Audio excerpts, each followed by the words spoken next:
শেষ বিকেলের আলোর রেশ রয়ে গেছে আকাশে। সন্ধে নামছে। জীবনের পাতা থেকে আরো একটি দিন খসে গেল মহাকালের গর্ভে।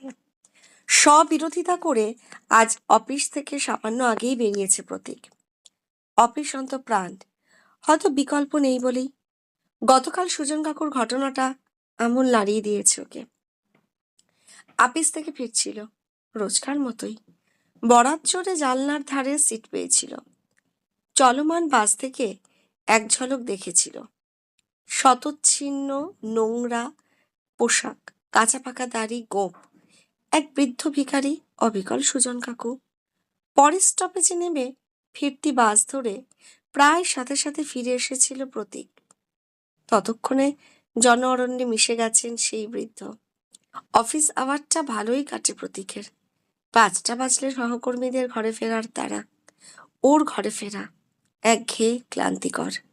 ফিরতেই ওকে তিষ্ঠতে না দিয়েই মায়ের নিত্যকার অভিযোগের ফিরিস্তি শুরু। এই বউ সুমিতা কালীভদ্রে বাড়ি থাকলে 1 কাপ বিস্বাদ চা জোটে। ভাইপো ভাইঝি দুটো বড় হওয়ার পরে আর তেমন জেঠুর কাছে ঘেঁষে না। নিজেদের জগতেই ব্যস্ত তারা। ওরা 3 ভাই বোন। ছোট ভাই প্রমিত আর বোন পারমিতা নিজেদের পছন্দে বিয়ে করে সংসারী হয়েছে তারা। প্রতীক নিজে বিয়েটা করে উঠতে পারেনি। তার বিয়ের কথা ভাই বোন তো দূর, মাও বিশেষ মুখে আনেননি। বিয়ের বেলা বয়ে গেছে। 60 ছুঁই ছুঁই প্রতীকের। নিজের কথা ভাববার অবকাশ হলো না আর। বিয়ে না করলেও সংসার, দায় দায়িত্ব সহ যাবতীয় খরচা ওর। প্রমিত নিজস্ব ব্যবসায় চূড়ান্ত ব্যস্ত হলেও মাসের প্রথমে তার সাক্ষাৎ পাওয়া যায়। দাদা মাইনে পেলেই বরাবর ওর ব্যবসায় ঘাটতি হয় এবং নিঃশর্তে পূরণের দায়িত্ব দাদার। মাসের প্রথমে পারমিতাও আসে নিয়ম করে দাদার খোঁজ খবর নিতে। শুরু থেকেই ওর ছেলের পড়ার যাবতীয় খরচ দাদাই বহন করে আসছে। এখন প্রাইভেট ইঞ্জিনিয়ারিং কলেজের 3rd ইয়ার পড়ছে।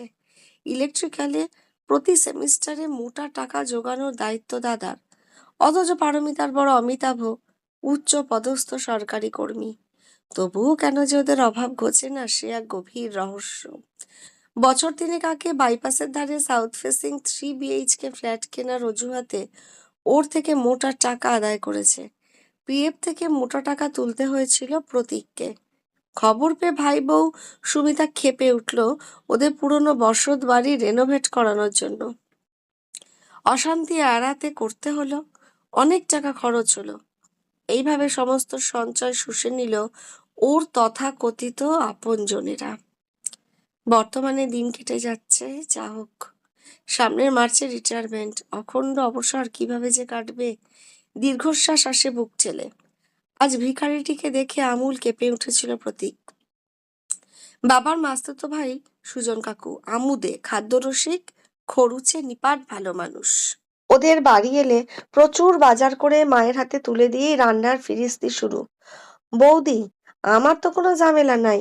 বাসমতি চাউলের ভাত করবা, লাউ দিয়ে মুগের ডাল কইরো, বড়ি দিয়া চাল কুমড়ার ঘন্ট, বড় বড় বেগুন আনছি, বেগুনি ভাইজো, পোলাপান গুলো ভালো খাইব। কাতলা মাছের কালিয়া কইরা ফেলাও, মুড়ি ঘন্ট তোমার হাতে অমৃত। অল্প কইরা কুইসা মাছ আনছি, বেগুন আলু লঙ্কা বাটা দিয়া মাখা চচ্চড়ি, শেষ পাতে চাল তার অম্বল কইরো। ও দেখছো, কইতে ভুইলা গেছি, পালং শাক আনছি, বেগুন দিয়া ভাইজো। বলতে বলতে পদগুলির স্বাদ যেন তার মরমে পশিল। চোখ আবেশে বুঝতেন। মা সব জোগাড় যন্ত্র করে রান্না বসাতেন। রান্নাঘরে পিঁড়ি পেতে বসে তদারকি করতেন কাকু। কখনো বা হাতও লাগাতেন। রান্না শিখতে হয়েছিল অকৃতদার সুজন কাকুকে। দিল খোলা হুজুকে সুজন কাকুর জীবন দর্শন খুব পছন্দ ছিল প্রতীকের। তখন ওর উচ্চ মাধ্যমিক। সেই শেষবার কাকুর ওদের বাড়িতে আসা। রাতে কাকুর সাথে এক ঘরেই ঘুমিয়েছিল। নিজের মুগ্ধতা আর অকপটে কবুল করেছিল। বেশ আছো কাকু, ইচ্ছে মতো জীবন কাটাচ্ছ, কোনো পিছুটান নেই, বন্ধন নেই, বিন্দাস আছো, সজল চোখে প্রৌঢ় বলেছিল সেদিন। এই ভুল কইরো না বাপ, সংসারের বন্ধন আনন্দের বন্ধন, এতে কোনো কষ্ট নাই। এই শেষ বয়সে আইসা বুঝছি, স্বর্ণ ছাড়া জীবনে সুখ নাই। ঘরে ফিরুম কোন আকর্ষণে। দুতির খুঁটে চোখ মুছলেন প্রৌঢ়। জীবন সায়ান্নে এসে নিজস্ব সংসারের আক্ষেপ দীর্ণ করছে তাকে। অনুভব করেছিল সেদিন। তখনও জানতো না ভবিষ্যতে ওকেও বাধ্য হতে হবে এমনই জীবন বেছে নিতে। অথচ সুজন কাকু কিন্তু বিয়েতে অরাজি ছিলেন না, বরং তার বিয়ে ঠিক হয়ে গিয়েছিল। অশান্তির শুরুটা ওখানেই। বরাবরের খাদ্যরসিক কাকু সেদিন বাজার নিয়েই ঘরে ফিরছিলেন। ঘরে ঢোকার আগে মা বোনের সংলাপ কানে এলো। অবশ্য সংলাপ না বলে বিলাপ বলাই উপযুক্ত। মা বোনকে বলছিলেন, সাওয়ালের তো বিয়া করামু, বউ পাইয়া সাওয়াল যদি আমাকে ভাত কাপড় না দেয়। গর্ভধারিণী মায়ের কথাটি গভীর আঘাত করেছিল তাকে। তৎক্ষণাৎ কথা দিয়েছিলেন, মা তোমার চিন্তা নাই, আমি কোনো দিন বিয়া করুম না, তোমাকে ভাত কাপড়ের অভাব হইব না। কথা রেখেছেন কাকু। আশ্চর্যের ব্যাপার, নিরাপত্তাহীনতা নিজের মাকেও কেমন স্বার্থপর করে তোলে। কাকুর মা ছিলেন নির্লজ্জ উদাহরণ। পরম স্বস্তিতে জীবদ্দশায় আর ছেলের বিয়ের কথা মুখেও আনেননি। অল্প বয়সে পিতৃহারা সুজন 7টি ভাই বোনের দায়িত্ব নিয়ে প্রত্যেককে সংসারী করে নিজের যাবতীয় কর্তব্য পালন করেছেন। রিটায়ারমেন্টের পর হঠাৎ নিরুদ্দেশ হয়ে যান কাকু। ততদিনে তার মা গত হয়েছেন। ভাই বোনেরা নিজস্ব সংসারে ব্যস্ত। বরদা তখন বাতিল আসবাবপত্র। আপনজনদের অসহনীয় অবহেলায় ঘর ছাড়লেন। অপ্রয়োজনীয় বৃদ্ধ মানুষটির খোঁজ করার অবকাশ বা সদিচ্ছার কোনোটাই ছিল না স্বার্থপর ভাই বোনেদের। তারা বেমালুম ভুলেছে ওই মানুষটির আত্মত্যাগের বিনিময়েই তাদের আজকের সুখ স্বাচ্ছন্দ্য। অফিস করার প্রতীকের বরাবরের অভ্যেস সুগন্ধি সাবানে ধারা স্নান। ওর একমাত্র বিলাসিতা। সারাদিনের ক্লান্তি ধুয়ে যায়, শরীর মন সতেজ লাগে। তারপর পুরু করে ট্যালকম পাউডার ঘাড়ে গলায় দেয়। ইদানিং অবশ্য বডি স্প্রে লাগাতে শিখেছে। পাঞ্জাবি পাজামা গায়ে চড়িয়ে নিয়ে সামান্য দূরেই মলিদির বাড়িতে যায়। মলিদির সাথে খানিকক্ষণ সময় না কাটালে দিনটা অসম্পূর্ণ মনে হয়। মলিদি সন্ধ্যের অপেক্ষায় থাকে। গত সপ্তাহে জ্বরে বিছানায় ছিল। বাতের ব্যথায় কাবু মলিদি ওই শরীর নিয়ে ছুটে এসেছিল দেখতে। ওদের এই মেলেমেশা দুবারের কেউ পছন্দ করে না। দুজনকেই অনেক বাঁকা কথা কটূক্তি হজম করতে হয়। তবুও পরস্পরের সান্নিধ্যের লোভ ছেড়ে উঠতে পারেনি মলিদি, এককালের ডাক সাইডের সুন্দরী। ষাটোর্ধ্ব বয়সে ওরা সৌন্দর্যের সাথে যুক্ত হয়েছে প্রখর ব্যক্তিত্ব। মলিদির কপালটা অনেকটা ওর আর সুজন কাকুর মতোই। বছর 15 বয়সে তখন ওর মা ছোট ছোট 5টি ভাই বোনকে রেখে আত্মহত্যা করেন। সবার ছোট বোনটির বয়স তখন 3। সেই থেকে সংসারের জোয়াল টানছে মলিদি। ওর বাবা কলকাতায় থাকতেন, কালীভদ্রে আসতেন। মায়ের সংসার খরচ দিয়েই খালাস। শোনা যায় কলকাতায় নাকি পৃথক সংসার পেতেছিলেন। মায়ের আত্মহত্যার নেপথ্যের কারণ নাকি সেটাই। তবে নিয়ম করে টাকাটা পাঠাতে ভুল হতো না বাবার। অভিমানের অবকাশ ছিল না মলিদির। গরজ বড় বালাই। ভাই বোনেদের মানুষ করতে টাকাটা যে বড্ড জরুরি। মলি শুধু রূপেই নয়, গুণেও অনন্যা। অল্প বয়স, আগুন রূপে আকৃষ্ট হয়ে অনেক পতঙ্গ এগিয়েছিল। কোনো প্রলোভন টলাতে পারেনি লক্ষ্যে অবিচল মলিকে। ভাই বোনদের মানুষ করেছে। আজ তারা প্রত্যেকে প্রতিষ্ঠিত, প্রত্যেকের সংসার গুছিয়ে দিয়েছে মলি। শুধু গোছানো হয়নি নিজের সংসার। বিয়ের বয়সটা যে কবে পেরিয়ে পৌরত্বে পা রেখেছে হিসেব থাকেনি। মলির ছোট ভাই মধুময়ের ছোটবেলার বন্ধু প্রতীক। সেই সূত্রে ছোটবেলা থেকেই ওর অনায়াস যাতায়াত ও বাড়িতে। বয়ঃসন্ধি থেকেই মলিতে আচ্ছন্ন হয়েছে নিজের অজান্তেই। কৈশোরের মুগ্ধতা আজ প্রৌঢ়ত্বে এসেও অমলিন। নিজস্ব সংসার হলে হয়তোবা আচ্ছন্নতা কাটতো। বন্ধুর দিদি হলেও মলিদিকে কখনো দিদির আসনে বসাতে পারেনি প্রতীক। মলি সব বোঝেন।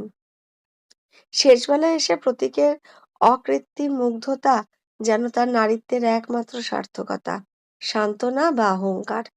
রোজকার মতো আজও স্নান সেরে ফ্রেশ হয়ে ওর পছন্দের সবজি পাঞ্জাবিটা গলিয়ে সবে বেরোতে যাবে, ভাই বউ সুমিতা এসে সামনে দাঁড়ায়। দাদা, একটা কথা বলবো। মৃদু হেসে সম্মতি জানায় প্রতীক। সুমিত বলে, দাদা, রোজ রোজ ও বাড়িতে গিয়ে মলিদির সাথে ঘন্টার পর ঘন্টা সময় কাটানো আর নেওয়া যাচ্ছে না। লোকে যা তা বলছে। আপনাদের তো কানে আসে না বা পরোয়া করেন না, আমাদের তো শুনতে হয়। লজ্জায় মাথা কাটা যায়। ছেলে মেয়ে বড় হচ্ছে, 2 দিন পরে ওদের বিয়ে দিতে হবে। এসব বদনাম শুনলে কেউ জেনে শুনে সম্বন্ধ করবে এ বাড়িতে? আজ তো মাস পয়লা নয়, পারমিতাও হাজির। এরা তৈরি হয়েই আসরে নেমেছে। স্তম্ভিত হয়ে গেল প্রতীক আকস্মিক আঘাতে। এমনিতে বৌদির সাথে সম্পর্ক সাপে নেউলে হলেও আজ বৌদিকে সরবে সর্বান্তকরণে সমর্থন করলো। এদের জন্য জীবনপাত করেছে, নিজের সংসার পর্যন্ত করলো না, এই পরিণাম। নির্মল বন্ধুত্বকে এমন কদর্য রূপ দিল এরা। দুজন বঞ্চিত মানুষ যদি দুদণ্ড একসাথে সময় কাটালে সমাজের এত মাথা ব্যথা। প্রতীক মৃদু অথচ দৃঢ় গলায় বলল, তোমাদের অসম্মানিত হতে হয় এমন কোনো কাজ আমি করিনি, করবও না, নিশ্চিন্তে থাকো। বলেই দৃঢ় পদক্ষেপে বেরিয়ে যায় মলিদির বাড়ির উদ্দেশ্যে। ওখানে পৌঁছে হতভম্ব মলিদির ভাই বউ বোনেরা একই স্ক্রিপ্ট আওড়ালো। বেলেল্লাপানা জাতীয় দুই একটা শব্দ কেবল সংযোজিত হলো। এবার প্রতিবাদটা এলো মলিদির তরফ থেকেই। চিরকাল মাথা উঁচু করে চলার দাপুটে মলি স্পষ্ট গলায় ভাই বউ বোনেদের বলল, তোমরা ব্যস্ত নিজেদের জগতে, ঘরের কোণে বাতিল হয়ে পড়ে আছি। আমাদের নিজেদের মতো করে একটু সময় কাটানো যদি তোমাদের এতটাই অসম্মানের কারণ হয়ে থাকে, তবে আমরা আমাদের পথ বেছে নেব। সারা জীবন ত্যাগের বিনিময়ে চরম অপমান বোধহয় প্রাপ্য ছিল না। কান্নার দমকে গলাটা বুঝে আসে মলির। এবারে মুখ খোলে প্রতীক, তোমাকে বলা হয়নি, আমি গঙ্গার ধারে একটা বৃদ্ধাশ্রম দেখে এসেছি। নাম দিনান্ত। মনোরম আনন্দময় পরিবেশ। আমাদের আমাদের মতোই বাতিল মানুষদের নিয়েই সংসার ওখানে, নিজেদের মতো করে থাকে। চলো, এখনো সময় আছে। সবে তো সন্ধ্যা হলো, এখন রওনা হলে ঠিক পৌঁছে যাব। মলি পরম ভরসায় হাত রাখে প্রতীকের হাতে।